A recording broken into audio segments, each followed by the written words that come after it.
I talked to my wife and she's like, if we make the money, it's great. But if we have no time to spend it together, what are we going to do? So I was like, you're right. Maybe I could, if I can do this somewhere else, I can make money for myself, doing something else. So I quit.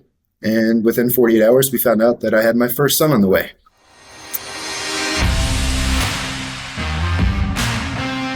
Welcome to the next episode of Grit Rising. Today, I have a special guest, Ron Earley, with me today that's turned so much of his sales abilities and his personal life into something that's really led to his success. And so we're going to go through a little bit of where he came from and where he got to today and dig in. So, Ron, we always start every episode with you introducing yourself. Why don't you tell us a little bit about yourself? Absolutely. My name is Ron Earley. I'm the CEO and owner of Greywolfe Investing. We are one of the largest and only firms that is currently sub-partnered with Amazon's service provider network. It means that they have vetted us as a provider to conduct call it business inside Amazon's storefront, so I can run a secondary business for people that want to be hands-off. And we've been doing this, I've personally been doing this since 2017. I've hosted Greywolfe Investing that I named after my kids 3 years ago now. And it's had a lot of bumps and bruises, but now it's turning into a monumental success. Tell us a little bit about childhood, where you grew up, family, specifically relationship with mom, dad. Yeah, I'd love to. So I grew in this little small town called Northport, Florida, that had 2 street lights and 1 stop sign in the entire city. We were lucky enough to have a supermarket, so there was some place to buy some food and some groceries. And not a lot of people came from a lot of money, specifically in that area. It was an interesting time growing up because through my years, I watched this city grow into one of the fastest growing cities in the entire U.S.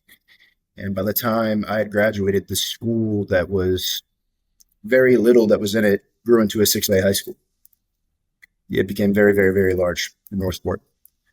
I have a very close relationship with my mother and my father, even though there was a little bit of separation through a period through growing through entrepreneurism because I don't think we saw eye to eye. My father has a lot of really good insights that he passed on to me, and one of those was he did not want me to miss my time with my kids growing up the same way that he lost his time with me when he was taking on his business. So I understood that it was coming from a good place in heart, but it caused a little bit of a divide through some of those years. So that was an interesting time and an interesting struggle, which I'm sure we'll dive into a little bit later. But it was good. Ultimately, it turned out to be a good thing. What made you choose to be an entrepreneur versus going and getting a job or being a consultant or any of your other natural skills? It's very interesting. I think it's more unorthodox than what you're going to hear from other people. I actually started becoming an entrepreneur by getting a job. I dropped out of school, got a job, came back from California to Florida, and my friend had an opening for me. I was going to school to get an exercise science degree, and I just wanted to personal train. And he said there was this up-and-coming gym that was called UFit, and there's tons of clients coming in that if I came back next week, you already have the job for me. I didn't need to waste 4 years in school. So I came back. And within that first week, the director of operations that gave the assessments to these clients that paired them with the personal trainers got fired. Unfortunately, inside the company, you don't need a degree to personal train, but you did need a degree to do these assessments to sign clients. So I dropped out of school, moved across the country, got a job, didn't have any clients, and didn't have any director to give me any clients. So it was a really, really terrible situation to be in. So I walked around, I made friends with some people in the gym and inadvertently drew a lot of attention to myself because out of the 8 clubs that were in that district, we had the highest sales and we were the only one without a director. Long story short, I ended up changing the dichotomy inside the company, and now you no longer need a degree to become a director. And within 2 years, I was running half the state of Florida and traveling and teaching these sales directors how to sell personal training to said clients inside these clubs. So it was kind of like a very fast growing, got put in a position of authority from a very young age. I was teaching people twice my age how to do sales that had been doing it their entire life, which was wildly awkward and a very difficult position to be in because people don't want to listen. They've been doing it for forever. So what can I teach them? Outside of my sales numbers are 2 and 3 times higher than theirs for the time being. The problem was, and the kicker, was I was working 100,000 hours a week and I had no time to spend at home. So I was making really good money. I talked to my wife and she's like, if we make the money, it's great. But if we have no time to spend it together, what are we going to do? So I was like, you're right. Maybe I could, if I can do this somewhere else, I can make money for myself, doing something else. So I quit. And within 48 hours, we found out that I had my first son on the way. Not the greatest time in the world to quit a job, but Yeah. it was a little bit of a roller coaster during there. It was a bit of a challenge. That's how ultimately I fell into entrepreneurship. It's, something unique about, I've worked out my whole life, and trainers are always very passionate about training. And they uniquely enough are usually terrible at sales. Because they buy a CrossFit gym or they buy like I love the guy that owns our gym, but I'm like, okay, you need to focus on sales. And he's like, oh, I want to work out. I want to show people how to work out, right? Like, shouldn't people just show up? And I think that it's one of the unique things is there's little gyms all across the country with amazing trainers that are very passionate about what they do, but they can't sell, they can't attract, or can't build culture. What would be your advice to like every one of those, everybody buys a franchise or creates their own, and especially during the pandemic, right? During the pandemic, everybody broke off and created their own gym and wanted to start training. But there was something missing, which is how do you do the marketing? And so you were the other way around. It sounds like you were the one trainer that actually understood sales more than maybe you understood trainers. Like there's a lot of trainers out there. It's hard to be the very best in the world at training when it's so there's a scientific trainers, there's those that are actually doing it right there, or those that are side by side. And just walk me through kind of what was that thought process that made you get into sales, and then what would be your advice to all those gym owners out there? People aren't going to like my answer, but it's very effective. And it's effective in all aspects. I think it's the reason why I'm good in business and the reason why I'm good with networking, specifically with people. I will always do before I ask. And specifically in that situation when I was training and I was signing clients, I was walking around and giving free sessions, but in the matter of doing the free sessions, it wasn't me just trying to give something for free in hopes they would come to me. It was me giving something for free so I had an excuse to build rapport with somebody for the next 30 to 45 minutes. If I can show you how valuable I can be, but I also am now a person that you want to be around, you're going to be more inclined to want to give me your money and want to stay around because you can now trust me. And you know that my intentions are good and they're best for you. So to your point, people that are good trainers, they feel very passionate about what they do. The other person cannot feel about how passionate you are unless you walk them through what you're doing and you give them a chance to understand who you are as a person. So sometimes you got to give a little before you get anything back. So I'd say give before you ask. And 9 times out of 10, you're going to create something that's recurring. And those people pass word of mouth. And I'd say that you take care of the current clients that you have because that one person will get you 5 more to come back that you don't necessarily have to work for. Yeah, it's unique because in business, that's the same thing, right?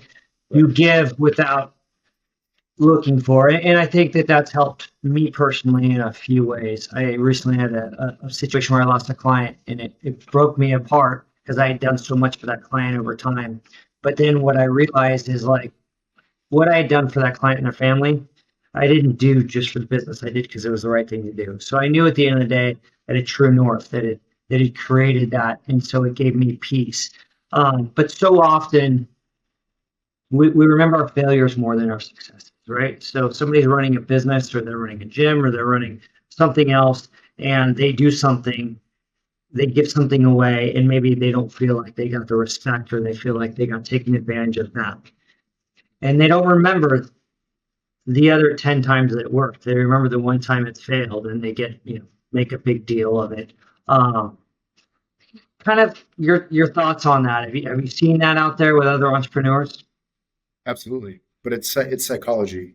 It's like when you order a product, we'll talk my field, specifically when you go order a product offline and you go down to look at the reviews of something. You're bypassing the 41,000 5-star reviews to go find the 3 1-star reviews just to go see what the 3 1-star reviews say.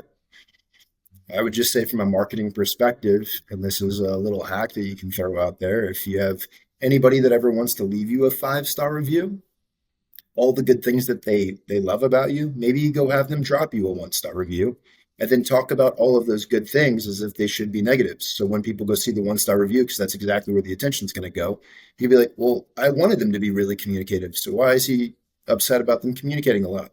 Well, it's really great that they were on top of taking care of the service. Why is he complaining about the service?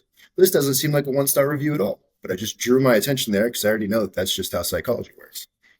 So I I love hope that that helps a few of you out there. I love that so much. So you leave the gym world and you go to, I'd say, a much more profitable world but it sounds like you are D2C. And so in that, you're not giving somebody something necessarily. Like that's hard to do at the scale that you're doing. So talk a little bit about that journey and how you took some of those early lessons and were able to scale your business with that, even though it's not that one-on-one contact. That's a really good question because specifically in my field, it's difficult. It's tricky because I deal with investments. So when it comes to marketing protocol and building rapport with people and trying to hit emotional pain points, a lot of times it helps you connect with people because it's humanized, it's personalized. And a lot of us, this isn't just a marketing tactic. It's how you can actually build a relationship with somebody. You can relate to them. When you're following FTC and SEC compliance, a lot of those things you cannot say and you cannot use. So it kind of ties your hands before you can even, you know what? I won't even say ties your hands. You're binding your feet before you're able to run the race. Yep.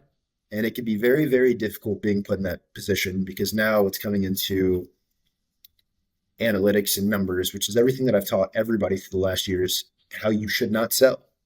People are not emotionally drawn to numbers and analytics. People are tied to stories and overcoming things and obstacles and the hero's journey. That's why that's worked for so long. And it is like through any storytelling and any commercial, people are there for the story, not to know how many macros are inside, whatever it is that you're eating or consuming. No one really wants to know that. It's great data, but it's not a sell point. So specifically in this field and what I've come through with managing teams that I have is trying to undo a lot of the teachings because I have to be a little bit more critical and a little bit more tactical because we're under a microscope. The unfortunate part about doing that specifically with what we do is everything that I'm telling you, everybody else wants to see and they want to hear. But I might not necessarily be able to do that now. And it's really hard to explain that to somebody that doesn't know any better. So. Yeah, we're in the securities business a little bit on the retirement plan side. And where I used to be able to say, hey, a client would say, do you have an account? Be like, oh, yeah, let me take care of you. I'll get you an account. Now, in the securities business, they want you to not do that introduction. They want you to go through like, I can't make that as if it's some sort of selling away or some other concept. So the business of relationships is almost being regulated by the SEC instead of what our clients actually want is, and the FTC and these others is they want solutions. But because of what's gone on with lawsuits and that sort of thing, it's like, no, everything is like the client has to go figure something out first. Well, now you take an attention span that's gone from somebody that used to read a book to Twitter, right? And now you're selling something on Amazon and you got to do that in a way that is very, very fast moving, let's say. Walk through kind of how you've adjusted to that in terms of how do we grab their attention in a way that's short and compact without the old school way of giving first, as you will. I hate to say this because I have my guys working on it. It's things that I picked up with my media team. I have an expert media team. They're fantastic. And this is something that we were just talking about not long ago, trying to overcome some of these obstacles because it's not necessarily even word of mouth. Like if I were to say to you very specifically, like I run a second business for you, kind of like a property management company if you own real estate, which means that you would be more hands off with the process because you don't have to deal with any of the tenants or collecting the payment, XYZ. If I told you that I was traveling to do the distributions and I got the product contracts and I was repackaging material and I was shipping it from my warehouse to Amazon, I was taking care of the trucking and all you got to do is collect a check and send me an invoice and payment. Would you consider that in your own mind to be passive? No. You wouldn't think that that's passive? You wouldn't consider that to be passive for yourself? Oh, passive to me or passive to you? Passive for you. Oh, yeah, passive to me, yeah. Well, because you got to set up the bank account and you got to start the profile. And because you have to pay me, I can no longer say that it's a passive business. So much Amazing. so, I can't even say, I'm teetering a line saying as passive as possible. They don't Yeah. like that. They really do not like that. So the only way that I can get tactical with the marketing is showcasing everything that I'm trying to explain to people that we host as a provider. So that could be my warehouse, my employees. It could talk about my operational warehouse that I have in Columbia with my 40 plus employees. It could be the executive office. And I'm constantly changing B roll from there to expos. And sometimes that could be voiceover. It's not just me sitting in a chair, but you're adopting the Coco Melon strategy now. And that's transitioning every 2 to 3 seconds. So they're having different visuals to keep an attention span. And I'm programming a mindset to show that it is something that's larger than life. And you're not just hanging on to every word for somebody that doesn't just want to hear them have this talking head speaking to a camera. It's boring. Nobody Yeah. wants to be marketed to like that. What do you think your company does better than anybody in the world? My company is relentless. I think we're the only company doing it right. And that speaks volumes because we were the very first one that got partnered with Amazon's SPN network, got vetted by Amazon. And I'm a management company that is now vetted and qualified for us to do what we do. And there's been a lot of people in the space the last 10 years that have cut a lot of corners. And they've, like any other industry, people tarnish and taint names. And it's unfortunate that they do that. But my company's done everything right. And I finally have my trophy, if you will, to showcase that. And if anybody really wanted to park their money specifically in this industry, it's quite the achievement to go on Amazon's website to find my company name that I've rebranded after my kids' names listed on their platform. That makes me feel great. Yeah. Yeah. In building this to where you are today, what would you say is the biggest adversity that you've had? Recent, actually, as great as this SPN verification has been, my overhead is it's north of $280,000 a month to keep my operation alive, and I have a lot of moving parts to do everything that we do. But through this migration process, I've had to put a lot of the storefronts on hold.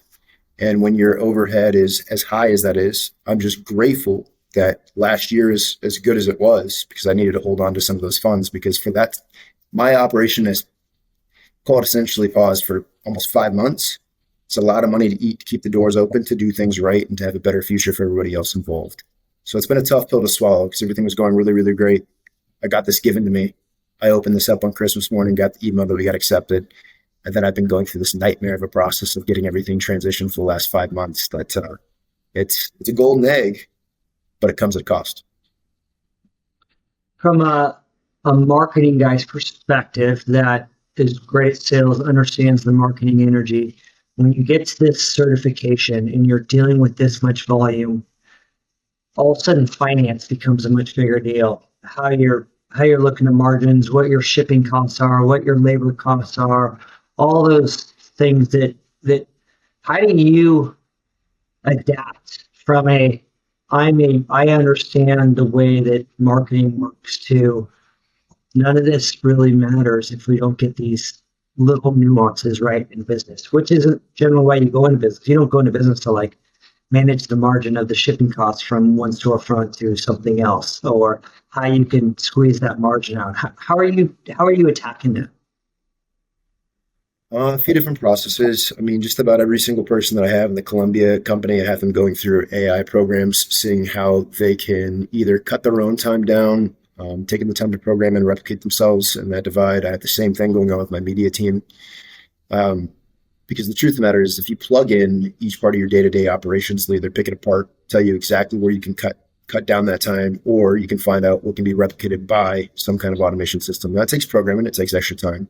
And you might put I don't know if you're familiar with the 100-hour rule, but if you dedicate like 18 minutes a day every single day for the next, I think it's 365 days, you would now have 100 hours of programming, which puts you in the top 95% tier of most people that perform at any single thing. You just put that little bit of time into an AI programming that's like your own personal assistant. Now everybody can afford it. It's going to nitpick and pick apart every single thing that they can take off your hands, or you can allocate time back towards what your brain power actually needs to be put towards. And you're getting rid of minuscule tasks that are draining you on a day-to-day basis. And now your performance starts to triple, quadruple. And I've seen it happen across the board, specifically in the last couple of months. I totally get how you see that. How are you getting your 40 guys in the Columbus to do the same? I'm like, are you having to push them, or are they like, I'm all in? Wait, am I just getting rid of my own job by doing this? Um, Walk me through a little bit of your motivation to get them to adopt and to leverage this versus doing what they've always done. Well, it's your job first and foremost to have a paint a vision when you're the head running the team. I don't even necessarily want to say CEO. You can do it if you're just a head of an operation somewhere just in a singular division.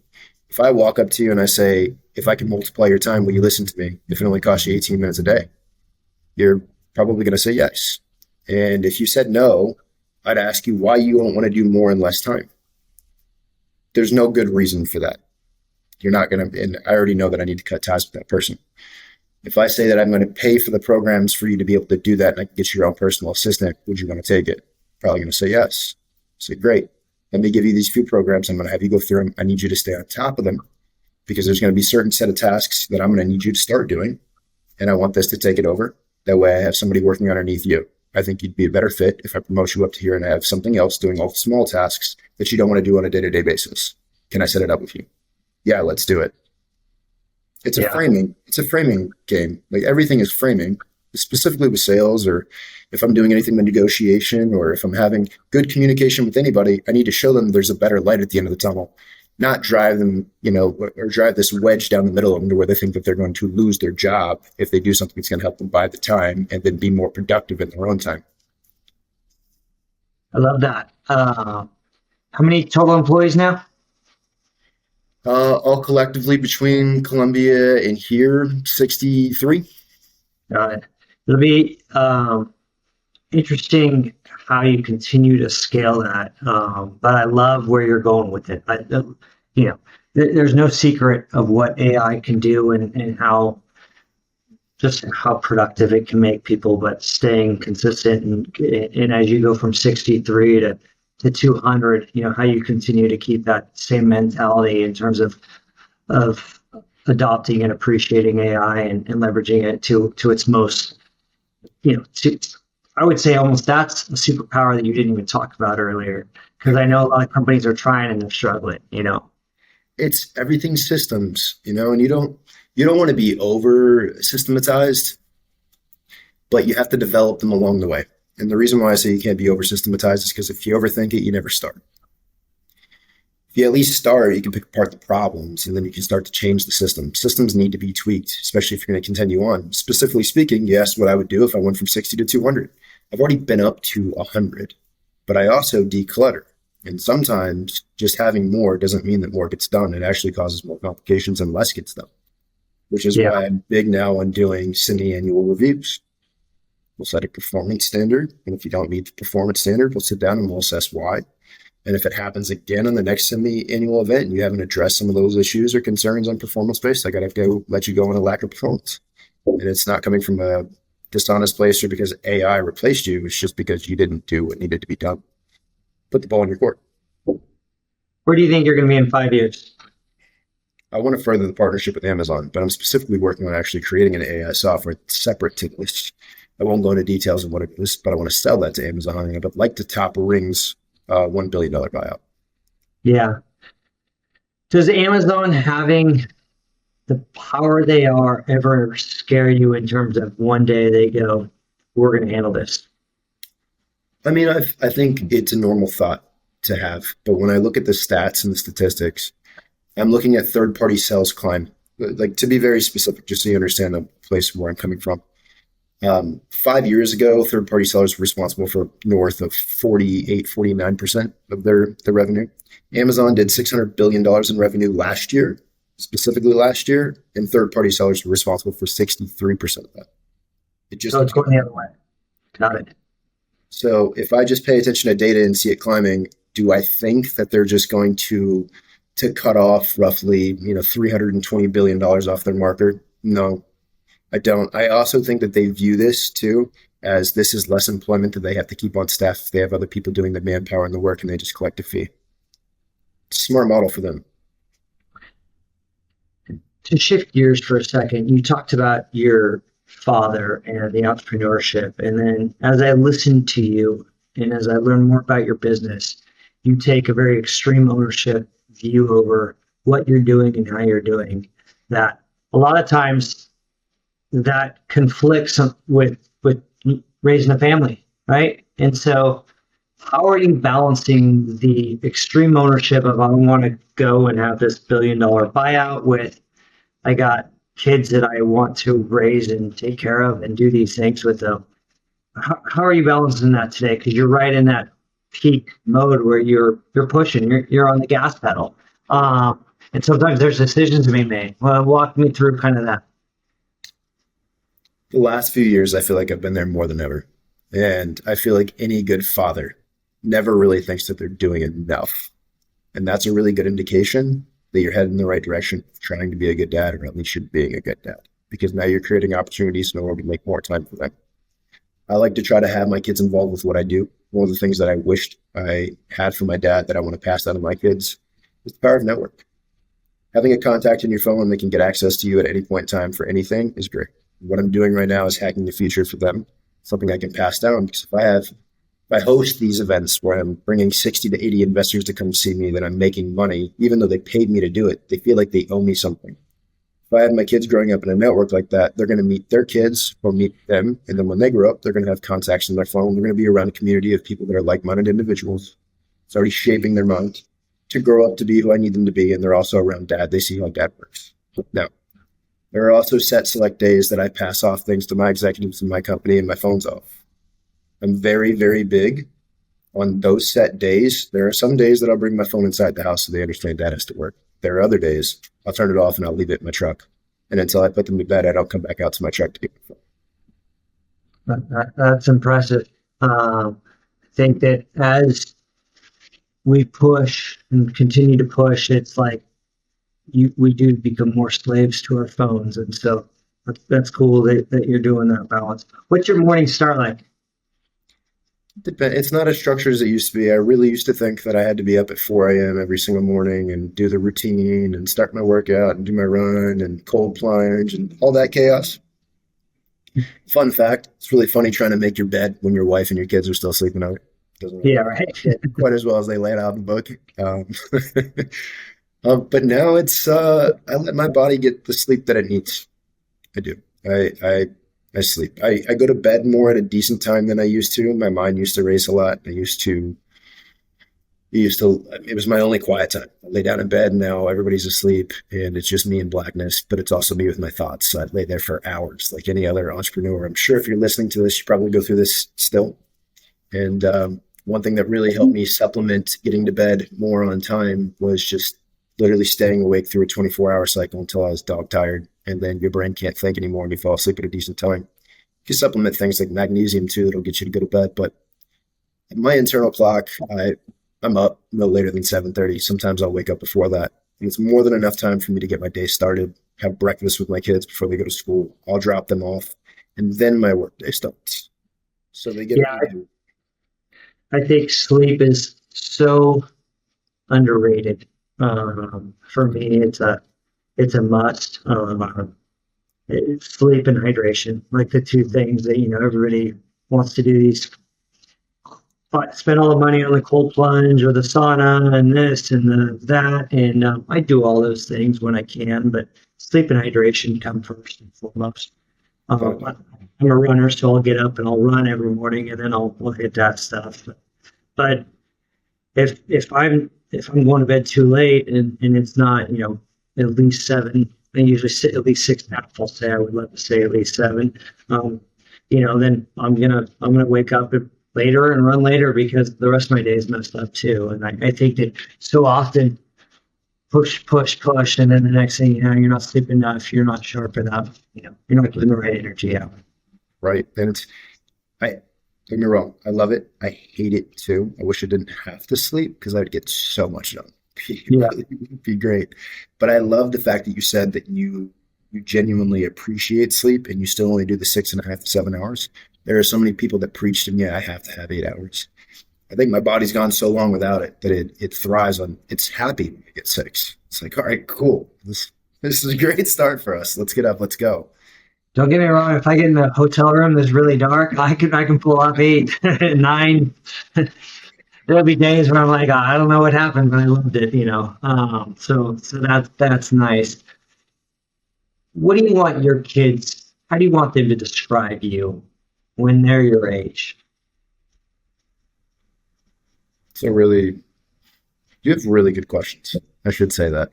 I like that. I like that a lot. They're not your basic things that I'm used to answering. And I like the more emotional point because I like talking more about these things. I think about this a lot, a lot. I would really like, again, it didn't come from a bad place hearing it from my dad. I just think that he knew it was going to be hard. He knew I was going to miss some moments for my kids. I want the opposite for my kids when they grow up. I want them to know that their dad was relentless. And when he said he was going to do something, he got it done. He never made promises he couldn't keep. And regardless of how big the goal was, it was able to be accomplished. And I want them to know me for that because I want them to know that they could also do that. And I think that's really, really, really important because I don't really care if it's monetarily involved. I just want to show them the importance that if there's something they love to do, there's a way to make money doing it. There's a way to optimize it. I don't need you to become a multi-millionaire. Like that's something that I want to do. If you love playing piano, let me show you how to monetize making hundreds of thousands of dollars playing piano because there's a way in the world to do it. But do what you love and let me show you how to optimize that. That's more the mindset that I want them to grow up with. That's what I want them to know their dad for. Yeah, it's unique because there are so many studies, and when I talk to private equity partners, they say that a lot of times the day that somebody gets a check, it hits the account. And then, sure, they got that and it's great, but then there's a sadness because that next day, like nothing changed. They thought their whole life about 100 million or a billion or 10 million or 5 million or whatever. Whatever that goal is, it hits the account and it's like, yeah, but the journey is so much better than the destination. And along that journey, your kids are watching that journey and forming their own opinions, right? As you watched your dad's journey. And so it's going to be interesting to see how our kids perceive us throughout the journey versus the destination. And then how we give them the same grit, how we give them the same, maybe not, it's tough to manufacture adversity for children, right? It's over and over again that somebody told you not to do this and there's a little bit of a chip on your shoulder. And I'm sure people have said along the way that you're not going to be Amazon's biggest and you're not going to get the certification and that sort of thing. But how do we give our kids that same grit that creates happiness without just totally manufacturing it? I think that's going to be a tough challenge. Any ideas on that?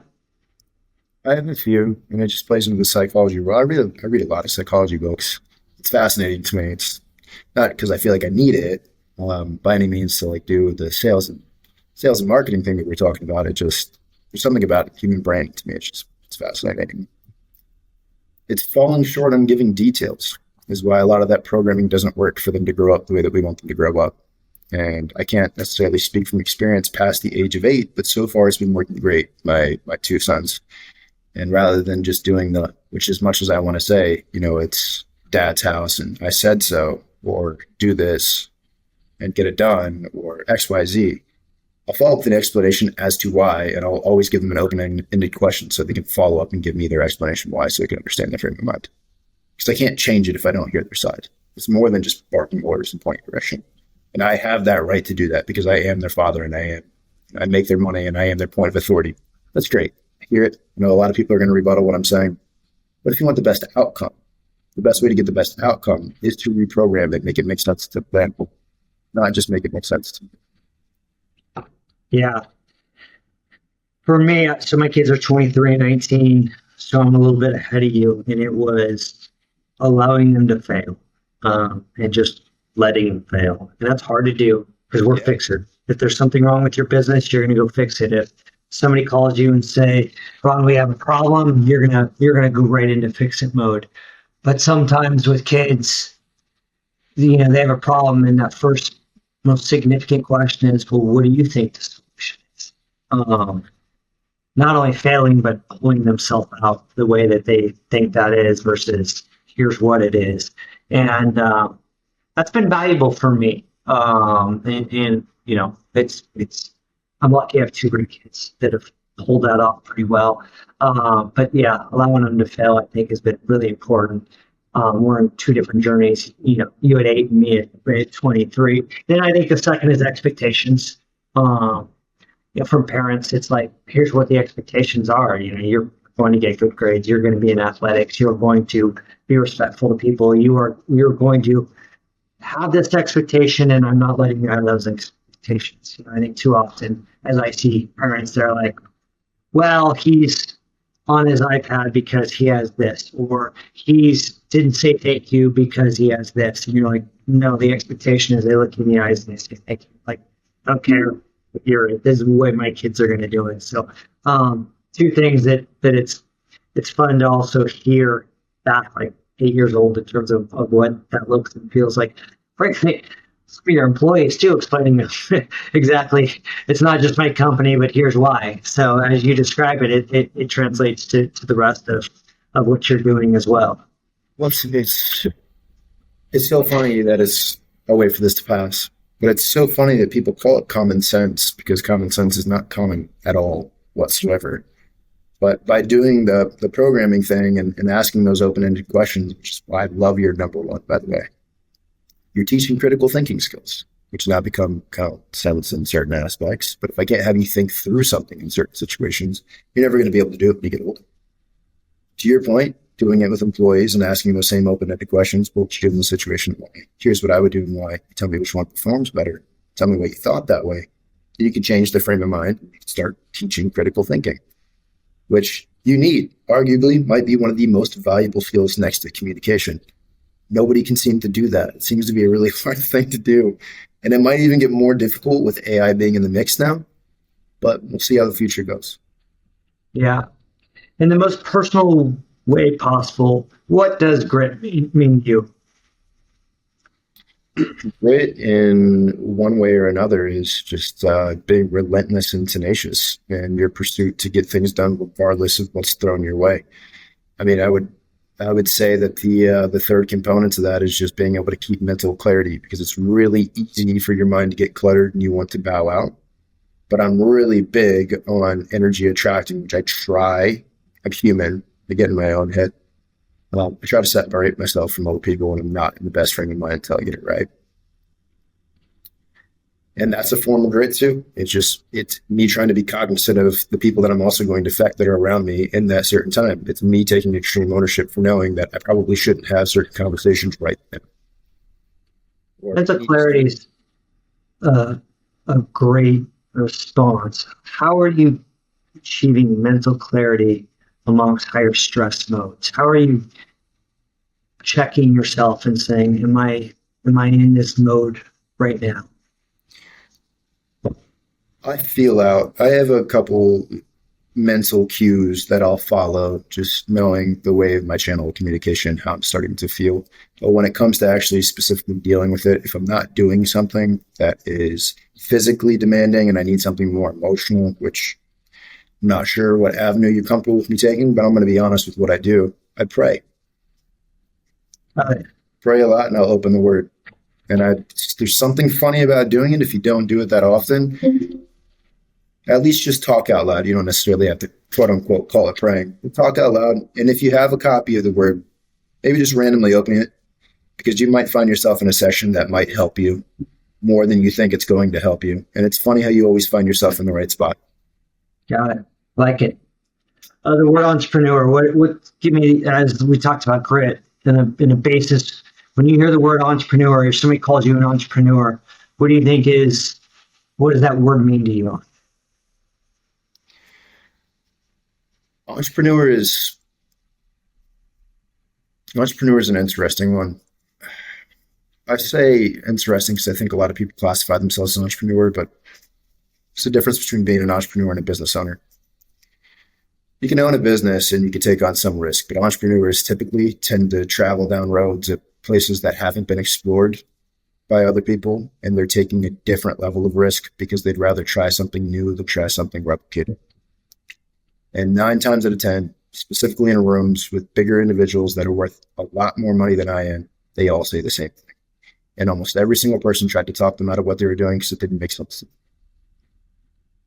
Love that. Love that. We end every episode with you get to ask me a question. What question do you have for me? Trent, I'm really curious on your take. If this was my podcast and this was flipped around through your years and your boys and them now being in their low 20s, there's one piece of advice that you could have given your kids and they were my age at 8, what would that one piece of advice be? I think the number one piece of advice is that, one, I'll give a couple because it's just not everybody's going to like you. And not everybody's going to be nice to you. And you don't have to allow those people to affect you. Like, if somebody's mean or somebody's trying to bring you down, like, you need to remove them from your life.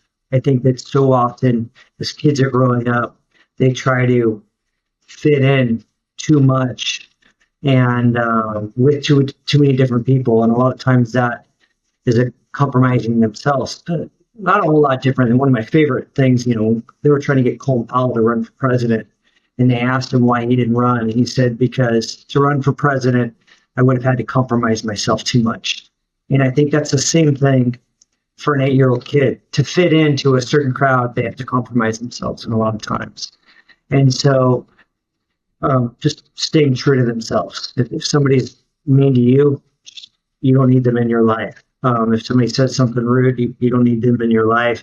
And, you know, we do that as we get older, right? We start to control the energy levels that come into us more and what we'll put up with. And if we could impart that in our kids early with that, hey, they're just not going to, they don't have to be that popular to hang out with that person that's a toxic person. I think that would be the biggest thing. Yeah, no, I like that a lot. I think that's really important and really valid too, specifically in this social media society where everybody gets offended by every bad comment or these fake accounts, and it's emotionally demanding on a lot of people. I like the fact that you brought that up. It's big. Thank you. Yeah. God, social media is a whole new world, right? And yeah, you know, there's benchmarks along the way that you're trying to tell your kids in an unconditional way that you got their back and you love them, and they're going to have things, but you're going to have their back. They need to meet your expectations. And that social media stuff, you know, it's just, people get behind their keyboards and they suck. Like, it's just, I don't have any other way to say it. And then they're generally weak behind keyboards and not strong in person. It's try to teach kids that. It's a tough beat because it's almost like a programming to have you expect instant gratification, which we're trying to teach them not to pay attention to it. Yeah. And in your business, because a lot of it's from behind a keyboard, a lot of people think I need to bring somebody else down for me to be successful.